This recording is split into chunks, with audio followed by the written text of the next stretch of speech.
कहानी है एक गरीब पिता और उसकी बेटी की। एक बार वह गरीब व्यक्ति अपनी बेटी को उसके स्कूल से लेकर शहर के एक महंगे होटल में पहुंचा। उस व्यक्ति ने फटे पुराने कपड़े पहने हुए थे और उसकी बेटी स्कूल की ड्रेस पहनी हुई थी। जब दोनों होटल के अंदर पहुंचे तो वेटर पूछा, सर आप क्या खाना पसंद करेंगे, आप अपना ऑर्डर बता दीजिए। तब उस व्यक्ति ने कहा कि आप मेरे बेटी के लिए एक प्लेट पाव भाजी लेकर के आ जाइए बस। वेटर ने कहा, सर आप कुछ नहीं लेंगे, आपके लिए भी कुछ लेकर आऊं?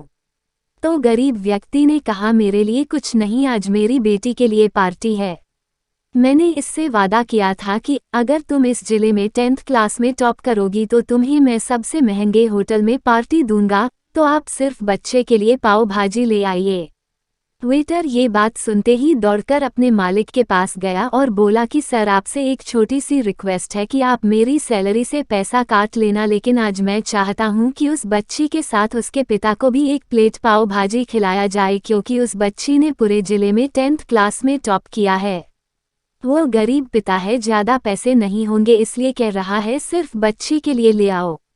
होटल के मालिक ने जब ये बात सुनी तो मुस्कुराते हुए बोला, तुम उसके पिता के लिए भी पाव भाजी लेकर जाओ, उसके लिए भी लेकर जाओ, पैसे मत लेना, 4-5 पाव भाजी पैक करवा कर ले जाओ और 2-3 किलो मिठाई भी लेकर जाओ और उनसे कहना ये पार्टी होटल की तरफ से है, आप ये मिठाई ले जाइए और जश्न मनाइए।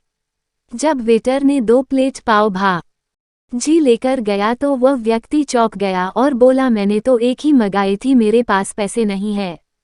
वेटर बोला, अरे सर शर्मिंदा मत कीजिए, ये पार्टी होटल की तरफ से है, आपकी बेटी, हमारी बेटी ने टॉप किया है, ये मिठाइयाँ लेकर जाइए और जश्न मनाइए।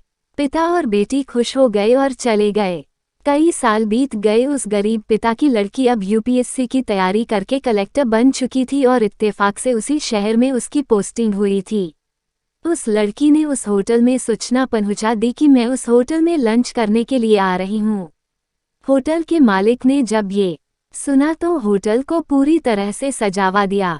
गांव में ये बात पूरी तरह से फैल गई और कस्बे के सभी लोग उन्हें देखने के लिए आने लगे। कलेक्टर अपने पिता के साथ उस होटल में पहुंची। कलेक्टर ने होटल के मालिक से कहा कि शायद आप मुझे पहचाने नहीं, हम वही पिता पुत्री है जो कि हमारे 10th क्लास टॉप करने पर आपने मुझे पार्टी दी थी। हम वही पिता पुत्री है, आज फिर से आए हैं और आज पार्टी हम देंगे आपको, आपके पूरे स्टाफ को और पूरे गांव को, क्योंकि आपने गरीबी का सम्मान किया है। आपने उस दिन जो पार्टी दी थी, मुझे बताया कि मुझे कितनी और ऊंचाई तक पहुंचना है, कितनी और बड़ी मंजिल को छूना है। आपने एक नई प्रेरणा दी थी और आज मैं उसी प्रेरणा का एहसान चुकाने के लिए आई हूँ। वो मैडम ये सब कहते जा रही थी और आंखों से आंसू बहती जा रही थी। ये कहानी हमें सिखाती है कि कभी भी किसी गरीब का मजाक मत उड़ाना। हो सके तो उसकी मदद करना और अगर मदद ना कर सको तो उसका मजाक मत उड़ाना, क्योंकि वो सब देख रहा है, बनना है तो उसकी नज़र में अच्छा बनिए। जहाँ भी रहिए कर दिखाइए कुछ ऐसा कि दुनिया करनी चाहे आपके जैसा।